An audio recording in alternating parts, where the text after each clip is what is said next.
Last week, we ran the story of the continued looting of the kingdom's natural resources and how these crimes seem to be accelerating at speed as vast swathes of forest are stolen to line the pockets of a few.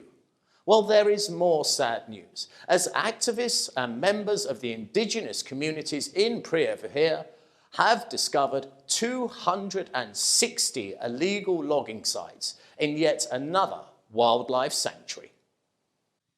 After a 3-day patrol of the sanctuary, forest protection activists said that most of the felled trees were rare species with diameters of up to 1.5 meters and were cut down in the forest of Tebeng Menche district in Priya province. The indigenous community expressed deep sadness and shock after the discovery of the criminal slaughter of this protected area. After all, this is supposed to be a wildlife sanctuary to provide a sustainable livelihood for the indigenous community. They stated that the daily increase in forest crimes reflects the Ministry of Environment and other relevant authorities' lack of effort to protect these forests and their natural resources.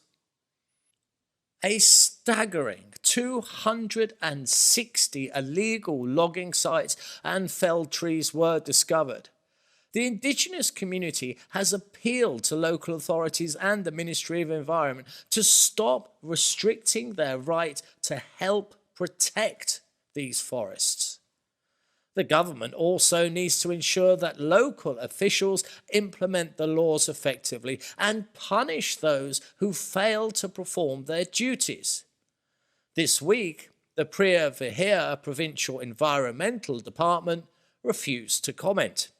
And a spokesman for the Ministry of Environment said they did not acknowledge the report, saying there was no need to respond to any third-party reports.